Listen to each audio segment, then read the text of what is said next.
YouTube. So I am back in my hometown. You can probably notice by the change of scenery. No, I didn't rearrange my dorm room. As mentioned in the last video, I'm home for the summer, and already I'm encountering troubles here, but mostly, tragically, I have swine flu. I definitely have swine flu. Yeah, I know, it's tragic. But no, I don't actually have a cold, which is pretty much the same thing. But yes, I'm sick, so sorry if I sound all nasally and Miley Cyrus-like, because I'm sorry, I'm sick. I can't help it. But I'm not just sick with flu, I'm also sick of a lot of bullshit that keeps coming up in my day-to-day life. So I walked into my local convenience store yesterday, which is 2 blocks from my house, maybe not even. And as I walk in, there are these two old men, they're over by the coffee counter. They're like dispensing their coffee and just having casual old man conversation. And as I walk by, I get a whiff of their conversation. They're just kind of like, oh, yeah, God's gonna be spiteful and he's going to get the homos when they go to hell and they're gonna suffer and rot and yada yada. I could have stood there and I could have argued with them, but these are elderly men. They're old. They don't really. I'm pretty sure that I wouldn't be able to, change their opinion on anything. I mean, they've been thinking the same thing for 70 years. So instead, I posted a note to Facebook and MySpace, and they've both been really well received. And I thought, what am I leaving out? Who haven't I spoken to about this? Where haven't I put out my thoughts? And I realized, oh yeah, YouTube, the Sean Show. Nobody's heard it there.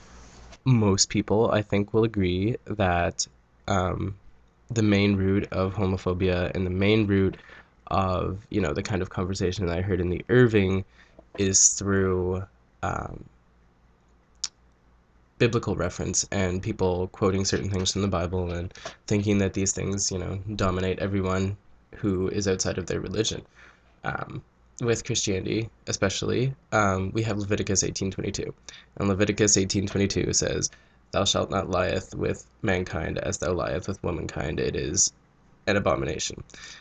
And so you've heard that quoted a million times, through the Westboro Baptist Church and whatnot. But I thought to myself, that can't be the only rule that's in the Bible that's a little bit outdated. I mean, it was written 2,000 years ago. Like, obviously, there are going to be some things that are a little misplaced and some biases that we maybe wouldn't conform to today.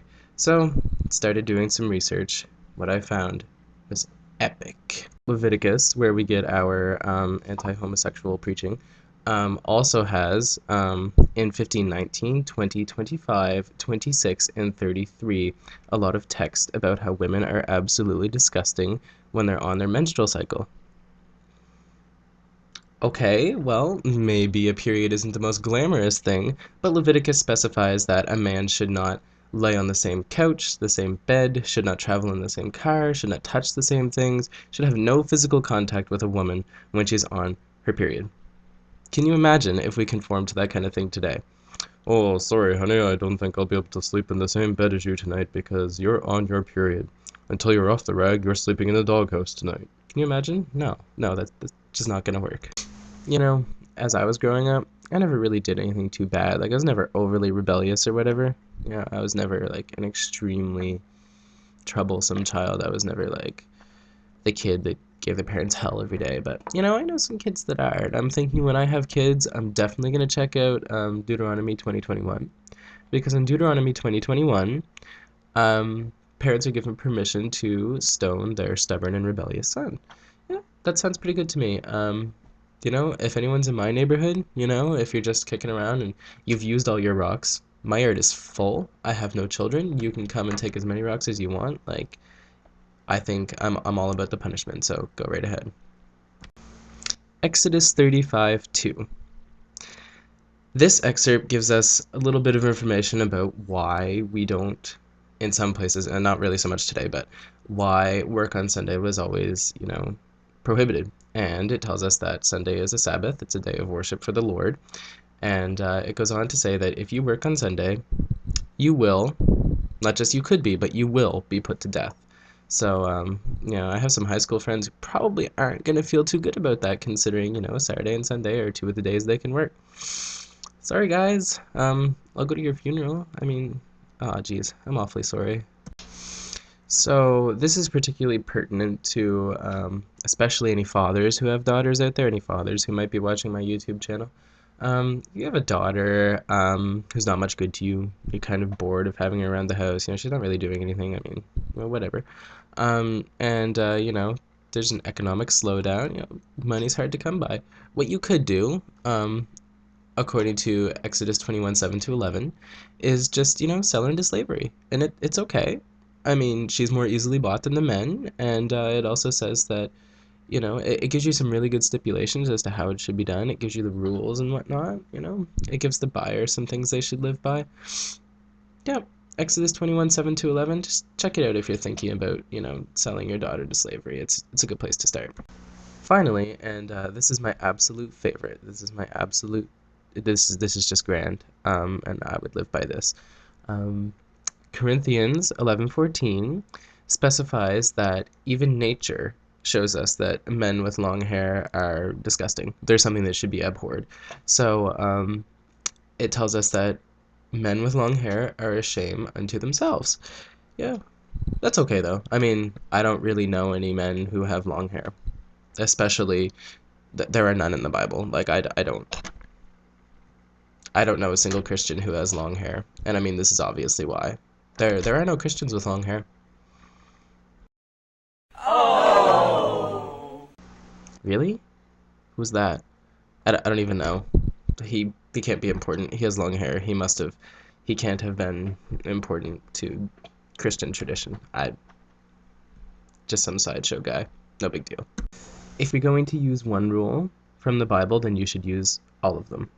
If the Christian God is infallible, if he does not make mistakes, if everything he says is golden and perfect, then we must also consider stoning our children and selling children into slavery and not touching women when they're menstruating. Like that, how many people have driven with their mothers or sisters or girlfriend or wife or grandmother or anybody when they're on their period? Like you can't be in the same vehicle. You can't touch them. You wouldn't even be able to do dishes because they touched the fork that they ate with. So, I mean, if you're cycling, then get out of my house and live on the street, basically, is what you'll have to do. So, I mean, if we're not accepting all of those rules, then we can't possibly selectively choose. To do that is to say that God has made mistakes.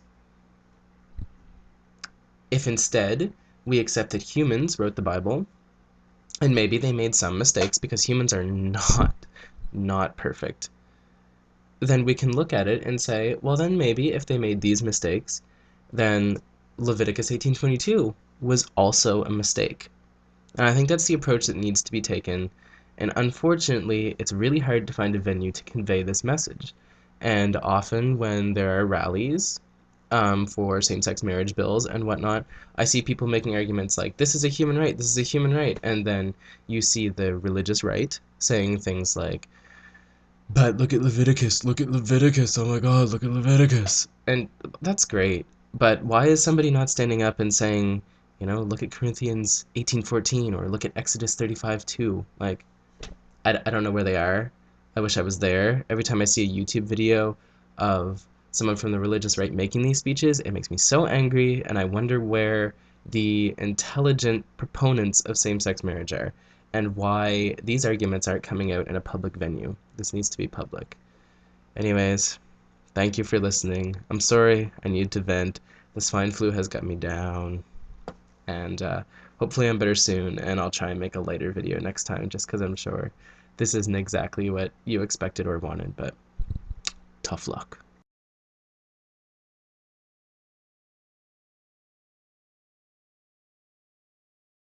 Um, oh geez, this is gonna be a long video. Oh God. So, I